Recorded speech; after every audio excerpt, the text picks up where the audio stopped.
उत्तर भारत में कड़ाके की ठंड पड़ रही है। दिल्ली एनसीआर की बात करें तो घना कोहरा छाया हुआ है।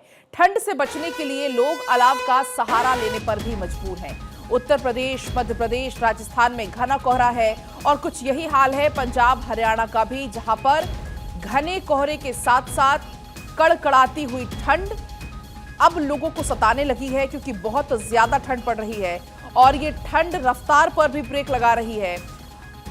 यहां से वहां आने जाने में यातायात व्यवस्था पूरे तरीके से बाधित हो चुकी है।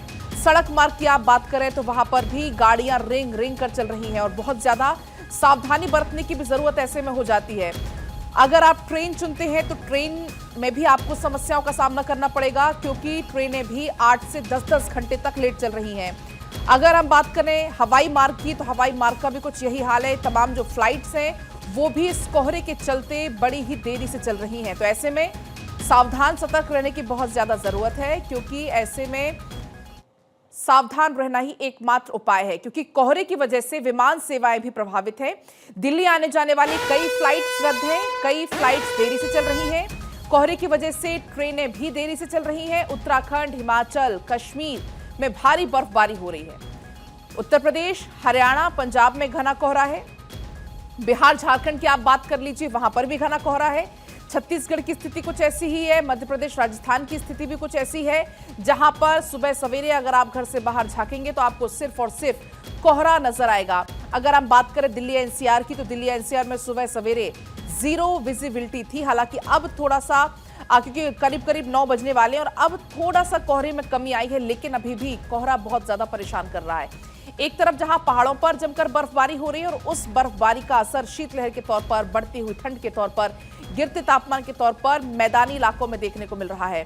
बात अगर दिल्ली एनसीआर की करें तो दिल्ली एनसीआर में अभी किसी भी कीमत पर ठंड से राहत मिलती नजर नहीं आ रही है। IGI airport, Motibagh, ITO, New Delhi railway station, India Gate, Mayur Vihar, Lakshmi Nagar और सराय काले खां की तस्वीरें हैं, जहां पर घने कोहरे की मार से राजधानी वासी कितने ज्यादा परेशान हैं और ऐसे में सुबह सवेरे घर से निकलने में काफी ज्यादा मुश्किलों का भी सामना करना पड़ रहा है लोगों को। और दिल्ली एनसीआर की बात करें तो अभी फिलहाल राहत मिलने जैसी कोई उम्मीद दूर दूर तक नजर नहीं आ रही मौसम विभाग के मुताबिक। अब आप देखिए, ना सिर्फ दिल्ली बल्कि अयोध्या, गाजियाबाद, नोएडा, आगरा, मुंबई, ग्वालियर, चंडीगढ़ और हरिद्वार की तस्वीरें अब आप देखिए। यहां पर भी कमोवेश कुछ एक जैसे ही हालात बने हुए हैं, जहां पर लोग कहीं अलाव का सहारा लेकर ठंड दूर करने की कोशिश में हैं, क्योंकि सिर्फ और सिर्फ कोहरा नजर आ रहा है। हरिद्वार में आप देखेंगे तमाम जो लोग हैं वो इस दौरान घूमने भी पहुंच रहे हैं। हरिद्वार गंगा में डुबकी लगाने भी इस कड़कड़ाती ठंड में पहुंच रहे हैं।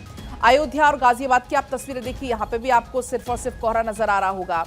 खासतौर पर दिल्ली और दिल्ली से सटे हुए, चाहे गाजियाबाद ले लीजिए, नोएडा, गुरुग्राम आप ले लीजिए, यहां पर कोहरे की सबसे ज्यादा मार झेलनी पड़ रही है।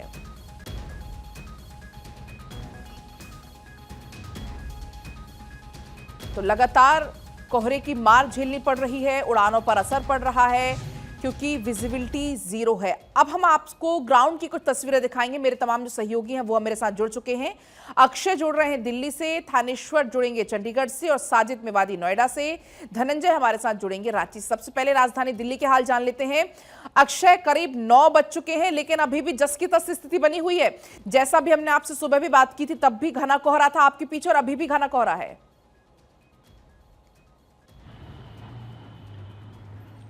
बिल्कुल पलक, जिस तरह से दिल्ली वासियों को दोहरी मार झेलनी पड़ रही है। एक तो कड़ाके की ठंड है, कोहरे की चादर पूरी आसमान में छाई हुई है और इसके कारण विजिबिलिटी पर भी असर पड़ा है। मॉर्निंग से हालांकि स्थिति थोड़ी सी सुधरी है, लेकिन तेज़ हवाएं चल रही हैं, तो इसके कारण ठंड बिल्कुल ज़्यादा बढ़ गई है और तापमान जो है वो लगभग 6 डिग्री के आसपास आ चुका है। इस कोहरे के कारण तमाम फ़्लाइट्स को भी होल्ड पर कुछ रखा गया है, कुछ काफ़ी देरी से चल रही हैं। लगभग 150 से ज़्यादा फ़्लाइट्स, लगभग 165 फ़्लाइट्स पर भी इसका असर पड़ा है। 2 दर्जन से ज़्यादा ट्रेनें भी प्रभावित हुई हैं। लगभग 3 घंटे से लेकर के 10 घंटे तक देरी से ट्रेनें चल रही हैं और कह सकते हैं कि अभी हालात सुधरते हुए नहीं दिख रहे हैं। एक्यूआई लेवल की बात करें तो लगभग 400 के आसपास का एक्यूआई लेवल बना हुआ है, जो प्रदूषण की जो आप कह सकते हैं कि सीवियर कंडीशंस है। दिल्ली वासियों को को न सिर्फ कोहरे की मार बल्कि प्रदूषण की जो स्थिति है उससे भी निपटना हो रहा है, दो चार होना पड़ रहा है। और ये हालात अभी तक सुधरते हुए दिख नहीं रहे हैं। कहा जा रहा है कि कल या परसों फिर बारिश भी हो सकती है। इसके बाद ये माना जा रहा है कि एक्यूआई लेवल तो हो सकता है कि डाउन आ जाए, लेकिन ठंड की मार से लोगों को दो चार होना पड़ेगा और इसके कारण जनजीवन काफ़ी प्रभावित हुआ है। दिल्ली एम्स करें, बात करें IGI एयरपोर्ट, बात करें मीना बाग, बात करें, ये तमाम जो जगहें हैं वहाँ पर जो बिल्कुल अक्षय, और रैन जाहिर सी बसेरे बात है जब लगाए बारिश गए हैं होगी वो तो नाकाफी तापमान साबित हो रहे 2-3 हैं। डिग्री लोगों अभी को और आसमान के गिरेगा। नीचे इसमें रहना और पड़ ज्यादा रहा है। परेशानी दिल्ली वासियों को भी झेलनी पड़ेगी आने वाले समय में। डॉक्टर थानेश्वर भी लगातार चंडीगढ़ से बने हुए हैं। थानेश्वर, जिस तरीके से हमने देखा दिल्ली में तो बहुत ज्यादा कोहरा है, चंडीगढ़ में अपेक्षाकृत थोड़ा सा कम कोहरा है, लेकिन आप ठंड की स्थिति बताइएगा कैसी है वहां पर?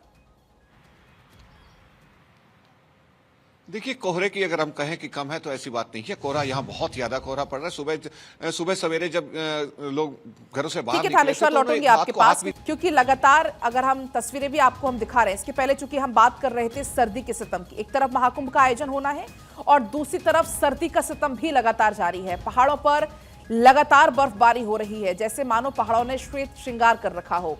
अब आपको हम ये पहाड़ों की 8 तस्वीरें दिखा रहे हैं। सोनमर्ग, अनंतनाग, श्रीनगर, गुलमर्ग, लाहौल स्पीति, लद्दाख, शिमला और मनाली की तस्वीर है, जहां पर पर्यटक तो काफी ज्यादा खुश यहां पर नजर आ रहे हैं, इस बर्फबारी का लुत्फ लेते हुए नजर आ रहे हैं पर्यटक। लेकिन दूसरी तरफ इस बर्फबारी के चलते मैदानी इलाकों में भी मुसीबत बढ़ गई है। मैदानी इलाकों में शीतलहर लगातार चल रही है। आपको हम ग्राउंड जीरो पर क्या स्थिति है मैदानी इलाकों पर, पहाड़ी इलाकों पर, वो आपको हम दिखाएंगे। मेरे साथ नोएडा से साजिद जुड़ गए, उनके पास हम चलेंगे।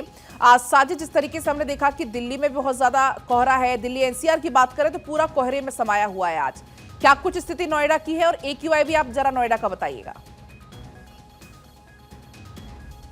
बर्फबारी हो रही है तो कहीं ना कहीं असर दिल्ली NCR नोएडा में देखने को नजर आ रहा है। मैं नोएडा में मौजूद हूँ। नोएडा में शीतलहर लगातार चल रही है, कोहरा है और जिसके चलते आम लोगों को दिक्कतों का सामना करना पड़ रहा है। नोएडा प्राधिकरण ने जरूर अलाव की व्यवस्था की है, जगह जगह पर रैन बसेरे की व्यवस्था की है, लेकिन एक तरफ जिस तरह से सर्दी बढ़ रही है उससे स्थिति लगातार भयंकर होती हुई नजर आ रही है। उधर ही पुलिस कमिश्नर लक्ष्मी सिंह ने एक बेहतर पहल की है कि अगर किसी को सर्दी लगती है या कोई नोएडा आता है, इस दौरान उसको रूम नहीं मिलता है और कड़कती सर्दी में रोड किनारे सोने को मजबूर है, तो डायल 112 नंबर पर सूचना देकर तुरंत रेन बसेरे उसको पहुंचाया जाएगा। पुलिस को निर्देश दिए गए हैं कि ऐसे मौके पर तुरंत उसको वो रेन बसेरे तक पहुंचाया जाए।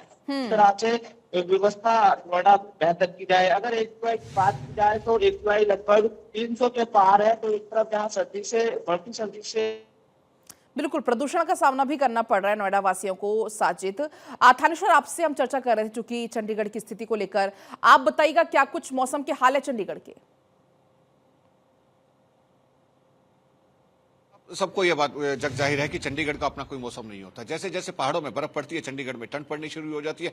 2 दिन तक पहाड़ों में बर्फ नहीं पड़ी तो चंडीगढ़ के अंदर मौसम को एकदम शांत बना हुआ था, चटक धूप निकल रही थी। लेकिन आज सुबह सवेरे से कई पहाड़ों में बर्फ पड़ी है, तो उसका नतीजा यहाँ चंडीगढ़ में देखने को मिल रहा है। चंडीगढ़ में चारों तरफ धुंध छाई हुई है और कड़ाके की ठंड पड़ी हुई है। इस समय जो कहते हैं कि हार्ड कपकपा देने वाली सर्दी पड़ गई है, जिस पर चंडीगढ़ प्रशासन ने रैन बसेरों का निर्माण करवाया और साथ ही साथ क्लियर कट शब्दों में जगह जगह पोस्टर लगवाए हैं कि यदि कोई व्यक्ति बेघर है, यदि उसे रहने के लिए जगह नहीं मिलती, उसे ठंड लगती है, तो 112 नंबर पर डायल करके पुलिस को सूचना दे। पुलिस तुरंत उसे रैन बसेरे में पहुंचाएगी और उसके खाने का अरेंजमेंट करेगी। जैसा ये चंडीगढ़ में अरेंजमेंट किया गया, ऐसा ही इसका बिल्कुल ऐसा ही हरियाणा में, पंजाब में, दोनों जगह किया गया। खासतौर से हरियाणा का जो एरिया रेवाड़ी कहा जाए, बालसमंद, हिसार में कहा जाए, और सिरसा का कुछ एरिया जहां टेम्परेचर जो है इस समय 0 डिग्री के आसपास हुआ पड़ा है और वहां पर जो विजिबिलिटी है वो भी 0 डिग्री के आसपास हुई है। वहां पर भी लोग अलाव का सहारा ले रहे हैं और ठंड से बचने के लिए अलग अलग तरीके से अपना रहे हैं। एडवाइजरी जारी करते हुए डॉक्टरों ने कहा है कि जब तक जरूरी ना हो बुजुर्ग और बच्चे घर से बाहर ना निकले, क्योंकि जो इस समय ठंड पड़ रही है ये बुजुर्ग और बच्चों के लिए बहुत ज्यादा खतरनाक है।